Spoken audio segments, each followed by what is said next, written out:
राम का जब वनगमन हुआ तो सबरी के पास पहुंचे तो सबरी ने नवधा भक्ति पूछी। तो रामचरितमानस में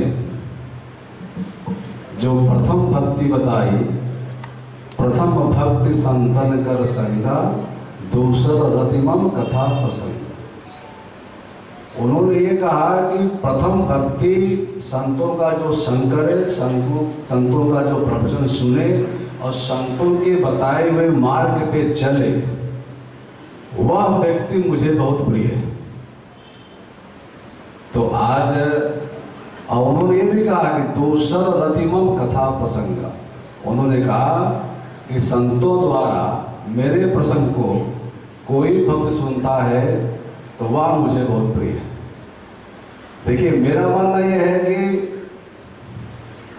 समाज में रह करके समाज को दिशा निर्देश का देने का जो दायित्व है वो संतों को बनता है, चाहे वो किसी समाज के किसी धर्म के संत हो। सबका दायित्व एक ही होता है कि जो हमारे शिष्यों, इसके अलावा पूरे भारतवर्ष के युवाओं को, पूरे भारतवर्ष के लोगों को सही मार्ग पर ले जाना। और भारत का भविष्य कौन है? युवा लोग हैं। और जब मेरा वर्तमान ठीक रहेगा तो भारत का भविष्य अपने आप ठीक रहेगा। वर्तमान का मतलब यह है जो हम सब बच्चों को सिखाएंगे वही बच्चे आगे चलकर वही कार्य करते हैं। तो महाराज श्री अनुभव सागर जी का मेरा परिचय उज्जैन में हुआ। हमारे सामने वैभव जी बैठे हुए, आपने कहा कि मैं उज्जैन में था तो हम आपसे मिलने भी गए थे और आपका प्रवचन मुझे बहुत अति प्रिय हुआ। एक तो होता प्रिय, अति प्रिय। वो इसलिए हुआ कि युवाओं के विषय में आप जो अपना प्रवचन करते हैं, वास्तव में अगर कोई युवा आपके वचन का साक्षात पालन करे तो मेरा तो मानना है कि उसका भविष्य कभी बिगड़ेगा नहीं।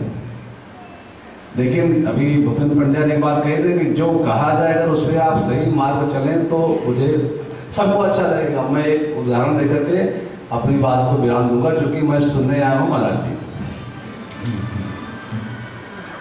एक संत थे, उनका एक शिष्य था। तो संत 12 साल से गायब हो गए।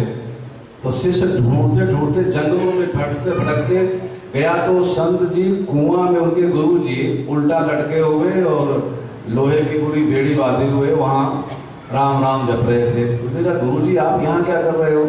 बोलो चुप रहो, मुझे डिस्टर्ब मत करो भाई। बोले क्यों? बोले यहीं भगवान मिलेंगे।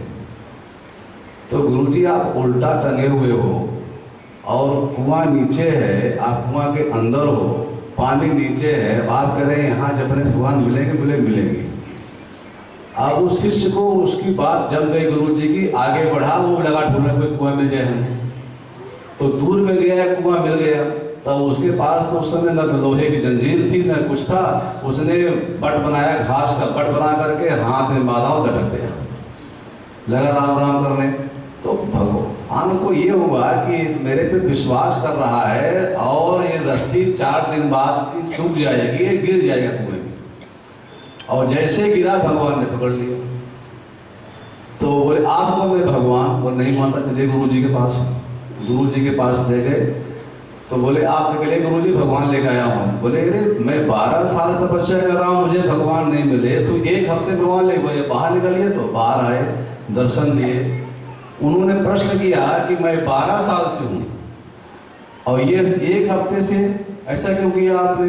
बोले इस पे मेरे पे विश्वास था और आप पे विश्वास इसलिए नहीं था कि अगर विश्वास होता तो आप लोहे कड़ा के पहनते, जंजीर बांधते, तो लोहे कड़ा पे टूटेगा नहीं। इसने रस्सी का बट बनाया और गुरु के वचन का पालन करते हुए उल्टा लटक करके राम राम जप रहा है। इसका मतलब इस पर विश्वास था कि भगवान मिलेंगे।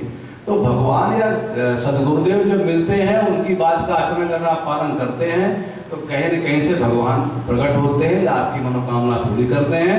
और अनुभव सागर जी महाराज तो युवा संत हैं और अभी इनको बहुत आगे तक जाना होगा और मुझे लगता है कि युवाओं की प्रेरणा स्रोत रहे हैं आप।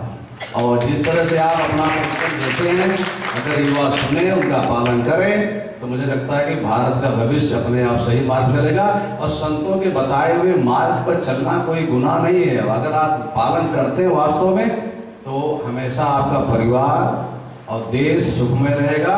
एक बार पुनः महाराज जी को मेरा वंदन प्रणाम करते हुए हरिओम तत्सत। नरेंद्र गिरी जी